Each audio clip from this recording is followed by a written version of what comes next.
कर दिया।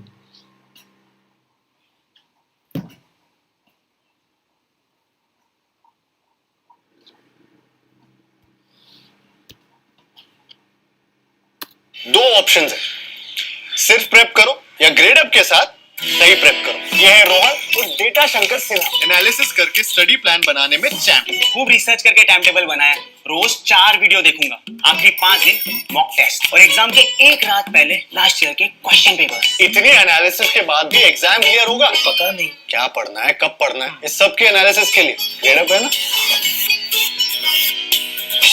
ग्रेडअप के साथ सही प्रेप है तो लाइफ सेट है। Download now. Hello guys, दो good evening and a very warm welcome to all of you. तो स्वागत है आप सभी लोगों का ग्रेडअप प्लेटफॉर्म पर, साथ ही साथ हमारे ग्रेडअप IAS यूट्यूब चैनल पर। So I hope all of you are doing well.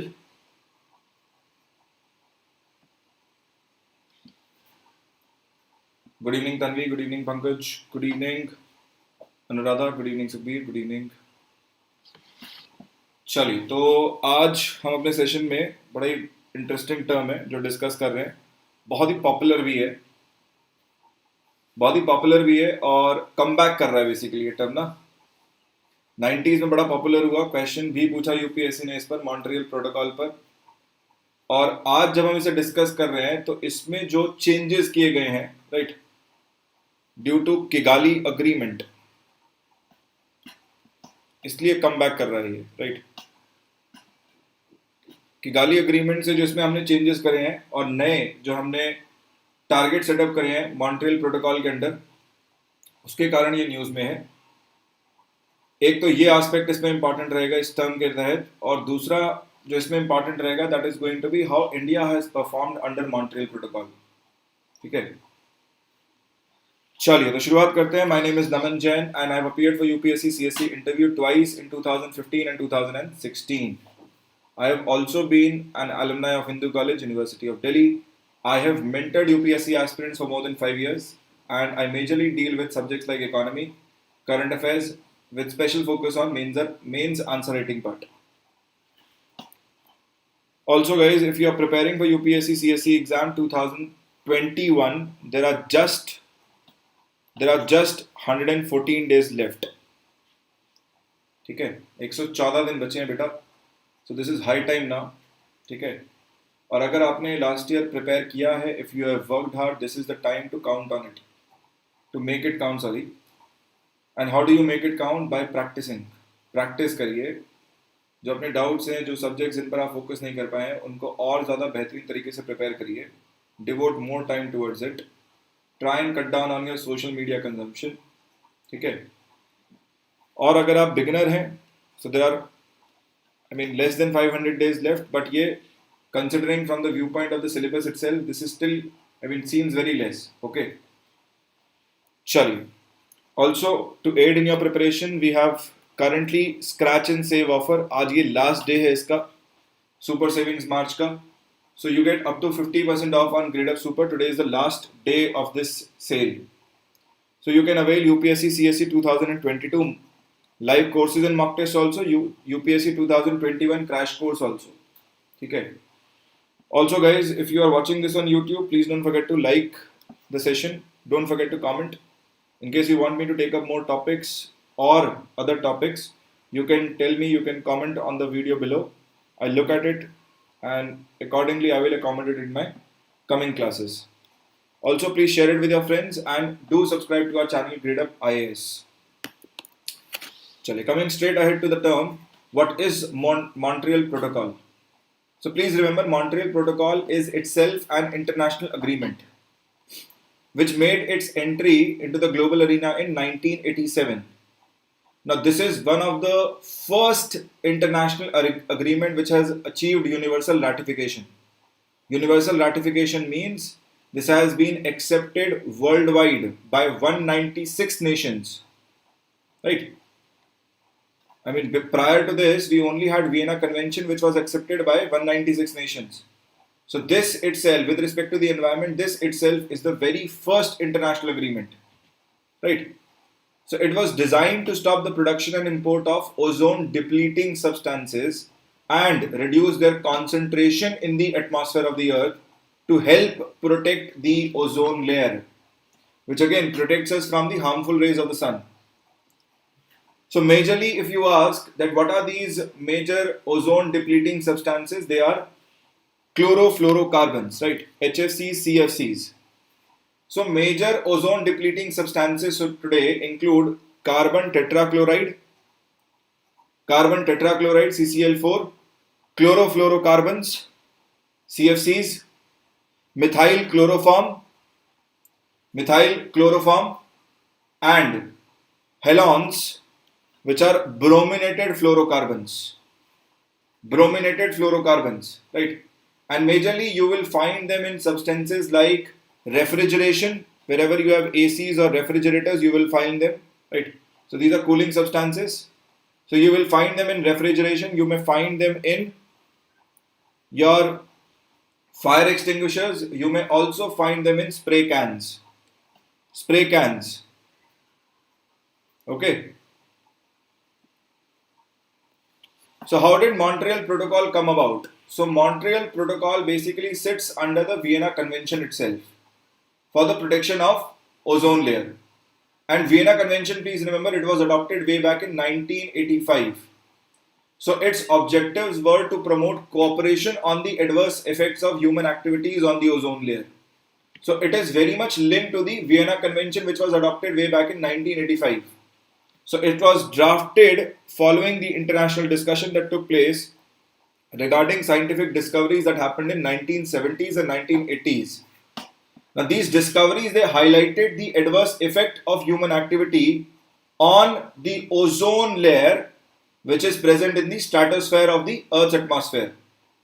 Now due to usage of these refrigeration elements and other things also, which are used as a daily consumption items also by humans, due to such activities, this was resulting in depletion of the ozone layer in certain parts of the globe, which was resulting in ozone hole, right?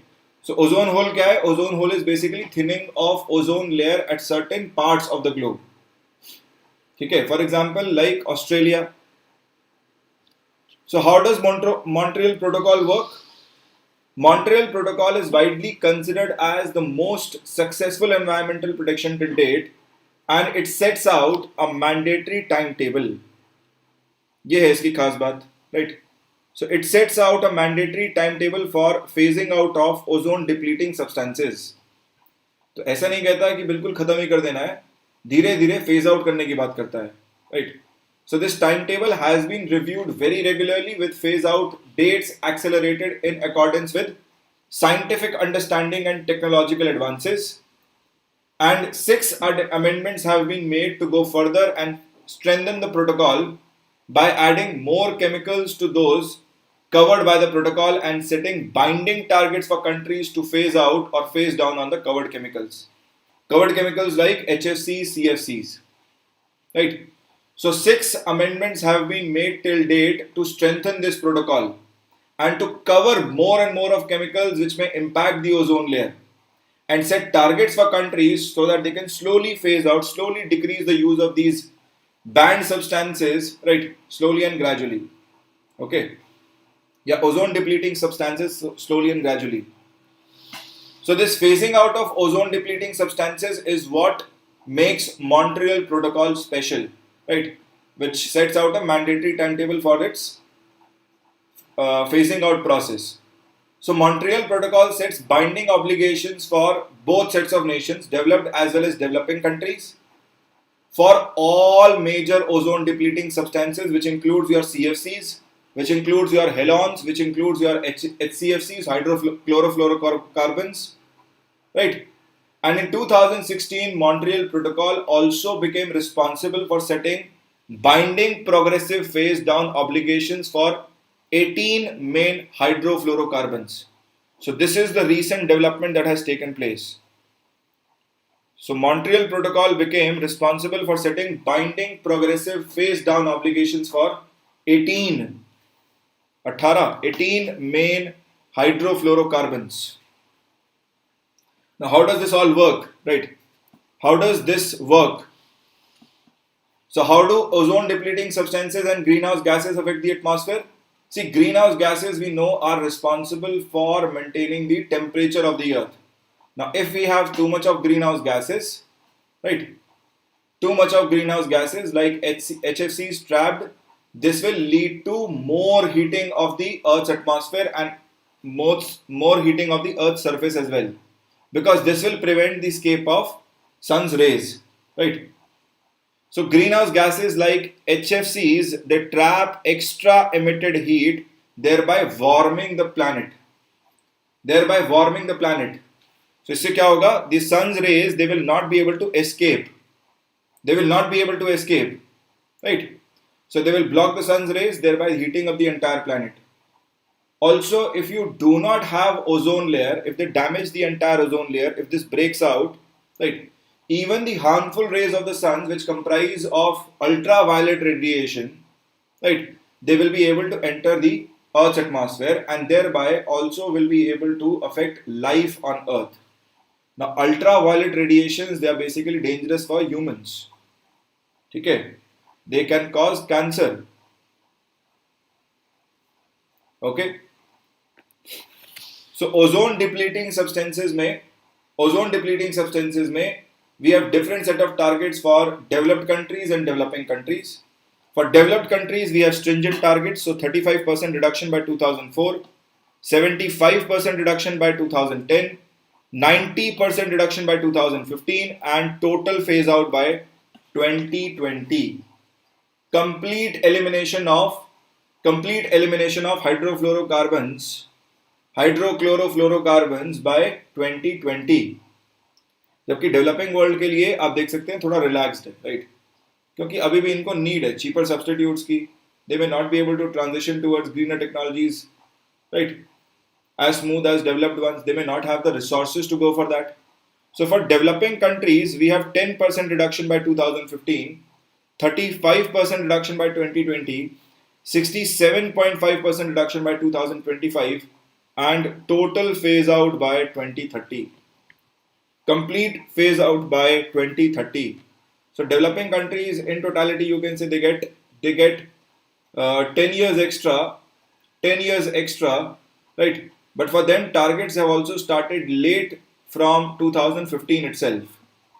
But यहाँ से within 5-year period, their targets become stringent, so they have to reduce it by 35% by 2020, 67.5% by 2025, and then complete phase out by 2030. Now, by looking at the document itself, by looking at all these conditions itself, it makes it very clear that this is important for, let's say, the survival of life on Earth, right? So, what is the importance of Montreal Protocol? So, Montreal Protocol helps us to protect and restore the ozone layer.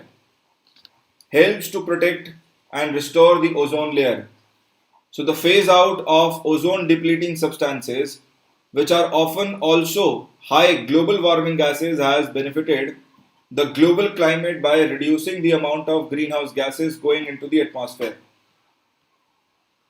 And this is the very first international environmental treaty to achieve complete ratification. So, importance is this has helped to keep the ozone layer intact, and over the period of time, in fact, this has been able to restore the ozone layer back, right? जो thinning हो गई थी ozone की above Australia, that has now reduced down, right? So phase out of ozone depleting substances, which are often also high global warming gases, they have also benefited in terms of global climate change, thereby reducing the amount of greenhouse gases going into the atmosphere. And this itself is the very first environmental treaty which to receive complete ratification. So achievements may, you have around 98% of ozone depleting substances phased out globally. Phase out of other depleting substances led to savings of, ozone depleting substances led to, this led to saving of 135 billion tons of carbon dioxide, which is equivalent of atmospheric emission. Antarctic ozone hole is no longer increasing in size. Then ODS phase out ozone depleting substances phase out has resulted in global health benefits of $1.8 trillion. Ozone depleting substances phase out has avoided damage to agriculture, fisheries of around $450 billion, and ozone depleting substances have led to phase out has led to significantly contributions in reducing greenhouse gas emissions. ठीक है, अब इसमें हम India के achievements की बात कर सकते हैं. So we can say India has played a crucial role in the adoption of Kigali Amendment. In the adoption of Kigali Amendment to Montreal Protocol, India has met to the compliance targets under ongoing HFC phase out, and chlorofluorocarbons, carbon tetrafluorochlorides, halon and methyl bromide completely have been phased out from India. So सबसे ज़्यादा जो damage करते हैं ozone को, उन chemicals को सबसे पहले प्रायोरिटी पे रख के हमने इनको फेज आउट किया है. ठीक है. तो यहाँ पे एक टर्म आया Kigali agreement which is quite important for us also. ठीक है. So what is Kigali agreement या Kigali amendment? So Kigali amendment to Montreal protocol came into force on January 1, 2019. January 1, 2019. So the amendment targets a massive reduction in the use of hydrochlorocarbons, and HFCs, they became widely used refrigerant substitutes for ozone depleting substances that have been phased out under Montreal. तो Montreal क्या है ना, वो CFCs को phase out करता है, chlorofluorocarbons को, जबकि SFCs के ऊपर तो बैन नहीं कर रहा था. So HFCs, they became the refrigerant substitutes. But HFCs, they also contribute to ozone depletion in a lesser capacity, and they also contribute to global warming, right? और इनका यूज कहाँ हो रहा था? रेफ्रिजरेंट सब्स्टिट्यूट्स के फॉर्म में. सो Kigali ने क्या किया है? Kigali amendment to Montreal protocol has brought HFCs also under the ambit of Montreal protocol. So HFCs, they are climate warming gases with significant global warming potential. So 2016 Kigali Amendment requires phase down of high global warming potential HFCs by more than 80% in carbon dioxide equivalent of over the next 30 years. So ये इसकी importance है. Kigali amendment क्या करता है? Ozone depleting substances के साथ साथ जो आपकी गैसेस कंट्रीब्यूट कर रही हैं ग्लोबल वार्मिंग में, जैसे कि आपके HFCs हैं, बहुत हाईली कंट्रीब्यूट करते हैं, इनको भी एम्बिट में ले आता है मॉन्ट्रियल प्रोटोकॉल के, कि इनको भी धीरे धीरे करके फेज आउट करना है. ठीक है. So Kigali agreement Amendment to Montreal Protocol legally binding and will come into force from January 1, 2019. 197 countries, including India, they have agreed to the timeline to reduce the use of HFCs by roughly 85% of their baseline by 2045. 2045 तक हम HFCs को roughly 85% तक reduce कर देंगे अपने baseline से. After 7 years of negotiation, 197 countries have finally agreed.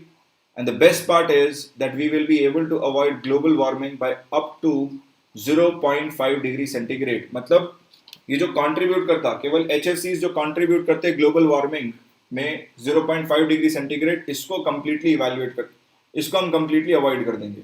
ठीक है. So this is the best part. ठीक है. फाइनली लास्ट एस्पेक्ट पे आते हैं कि भाई इंडिया का इसमें क्या रोल है या इंडिया का क्या कमिटमेंट है मॉन्ट्रियल प्रोटोकॉल में. सो इसका टाइमलाइन थोड़ा इंपॉर्टेंट है हमारे लिए, right. So 18 March 1991 India became a party to Vienna convention signed in 1985. Then 19th June 1992 India became a party to Montreal Protocol, right? So we ratified it, we approved it. Then 17 September 1992 we ratified the London Amendment also. London Amendment, ये amendment था Montreal में, इसको हमने approval दे दिया. Then in November 1993 India's country program was prepared for implementation of Montreal Protocol. Then 3rd of March 2003 India ratified the Copenhagen Agreement of 1992, Montreal Amendment of 1997 and Beijing Amendment of 1999. ठीक है. 3rd March 2003. So we approved, we ratified Copenhagen Agreement, we ratified Montreal Amendment, and we ratified the Beijing Amendment which was done in 1999. Then in January 2006, India's country program was again updated to bear all these 3 amendments also. जो नए 3 amendments को हमने ratify किया है, इसके हिसाब से वापस कंट्री प्रोग्राम को अपडेट किया गया. ठीक है. 2007 में हमने एक्सेलरेटेड फेज आउट लॉन्च किया against हाइड्रोक्लोरोफ्लोरोकार्बन्स. And since October 2016, India has again been trying to phase down HFCs, phase down use of HFCs in the country. So पहले हाइड्रोक्लोरोफ्लोरोकार्बन्स को हटाया और अब जो है we have started to reduce the usage of hydrofluorocarbons only, hydrofluorocarbons which contribute to global warming. ठीक है. Ozone depleting substances भी हैं, कम कैपेसिटी में अफेक्ट करते हैं लेकिन ग्लोबल वार्मिंग में बहुत ज़्यादा करते हैं. सो इसको भी हमने फेज डाउन करने का प्रोसेस जो है स्टार्ट कर दिया है. ठीक है. तो टॉपिक यही था, बट जाते जाते let me just tell you about the free classes and the courses that are there available on Gradeup. So under free classes, daily free classes on Gradeup, you have 8:30 AM daily highlights of Hindu and Indian Express. So नया feature हमने start किया 1 March से. You can look at this. Second, we have started for PIB analysis, Press Information Bureau analysis. 10 बजे special 7 magazine quiz, जो majorly magazines पढ़ के आपको जो क्विजेज मतलब जो क्वेश्चंस पूछे जा सकते हैं पॉसिबिलिटी है वो क्वेश्चंस प्रैक्टिस करा देते हैं आपको. Then 11 AM top questions from Hindu, Indian express and PIB. 12 PM we have Hindu and Indian Express editorial analysis. 1 PM we have score 120 plus in UPSC Prelims, 1000 important questions. At 2 PM we have India and World Affairs. 5 PM we have important terms for UPSC. ये मैं लेता हूँ, right. आज जो ये class देख रहे हैं आप important terms के तहत ही है. Then 6 PM we have previous year question discussion series. Then at 7 PM we have IS 2021 के लिए score 120 plus in prelims important topics. So आज की क्लास मैं ही ले रहा हूँ. 7 बजे where we are going to discuss committees, important committees that have stayed in news. So ये prelims के point of view से important रहता है committees. Then 8 o'clock we have target UPSC 22 for beginners series. 9 PM पर we have daily current affairs where we cover articles from Hindu, Indian Express, PIB, All India Radio. At 10 PM there is study through maps. एकदम ही बहुत ही बेहतरीन series दे रहे हैं इसमें Nikhil Wande sir, right. So lastly we have 11 PM पर Gradeup 365 current affairs for UPSC Prelims 2021. There is an expert who is going to start these classes soon and he is going to cover the entire current affairs of the year for you in a crisp format. So current ongoing courses at Gradeup include IS 2021 crash course for prelims. So Hindi English batches are already present since February 10. Yesterday also we had launched a batch on March 4th. So you can see the orientation classes that are happening in it right now. Then IS 2022 के लिए foundation course prelims कम mains का available है. हिंदी और English batches available हैं. Classes इसकी February 26 से start हो चुकी हैं. Then the revision course for EPFO has also started since March 3. Now there are certain benefits of subscribing to Gradeup Super. For example, you don't need to basically purchase separate courses for different exams. UPSC के जो 2 अभी upcoming exams हैं majorly, EPFO और आपका UPSC CSE, इनके courses आप avail कर सकते हैं केवल एक subscription से. So you get complete access to all the running as well as upcoming courses for UPSC CSE and EPFO exam. और ज़रूरी नहीं है कि मतलब आप EPFO का एक ही बैच ले सकते हैं या CSE का एक ही बैच ले सकते हैं. आप सारे मल्टीपल बैचेस जितने चल रहे होंगे रनिंग और अपकमिंग सब ले सकते हैं आप, right. Then you also have the benefit that you are basically taught by best experienced faculty of India, right. Then there is also mock tests and sectional tests available for revision purposes. And to speak to our counselors, you can call up at this number 96500 52904. This is the faculty that is going to teach you in the courses. We have Abhishek Rathore sir. He is a history expert. He has given UPSC CSE interview back in 2013. Kuvar Prateek sir, economics and current affairs expert. UPSC CSE interview दिया sir ने 2013, 14, 17 में. Rohan Tyagi, Geography Ecology expert, appeared for UPSC CSE interview in 2017. Harshmeet Singh, Polity and Governance expert, appeared for UPSC CSE interview in 2014 and 15. Vasu Katara, Ethics and Economics expert, appeared for UPSC CSE interview in 2017. B Teja sign science and tech के expert है, UPSC CSE mains लिखा है sir ने 2016 में, 2017, 18 और 19 में. ठीक है. Then we have Rajesh Yadav sir, Indian polity और हिस्ट्री के एक्सपर्ट है, यूपी पीसीएस मेंस लिखा है सर ने 2004, 6 और 7 में. Harshal Upadhyay sir, history geography के एक्सपर्ट है, यूपीएससी सीएसई मेंस 2017-19 दिया सर ने. Then you have Waris Siddiqui sir. Varis Siddiqui sir has 14 plus years of teaching experience. He is an history expert. UPSC CSE interview दिया सर ने 2001 में. शैलेंद्र सिंह सर, हिस्ट्री और NCERT के expert है, mains लिखा है सर ने 2015, 16, 18 में. Himani Suri, geography NCERT expert, appeared for UPSC CSE mains 2018 and 19. Pankaj Barman हमारे जनरल साइंसेज के एक्सपर्ट हैं, एमपीपीएससी दिया है सर ने 2015 में. And this is me. So I teach economics and current affairs, and I've given UPSC CSE interview back in 2015 and 16. Also guys, you can join us on Telegram. So Gradeup IAS preparation, ये हमारा Telegram channel है. यहाँ पर हम plan कर रहे हैं जल्द ही लाइव सेशंस लाने का, जहाँ पर आप अपने डाउट्स पूछ पाएंगे, क्वेश्चंस आप पुट अप कर पाएंगे, we'll respond them, right? And also we put up the links of all our classes, free classes here on this channel, so you can avail that. आपको जो है information मिलती रहेगी regularly. Plus we also put up study material and notes, short notes here on our Telegram channel. So guys, don't forget to like, comment and share this video. Also do subscribe to our channel on YouTube, Gradeup IAS. So with these words, thank you very much. All the very best. I will see you guys soon. Till then, take care. Have a great day. Bye-bye.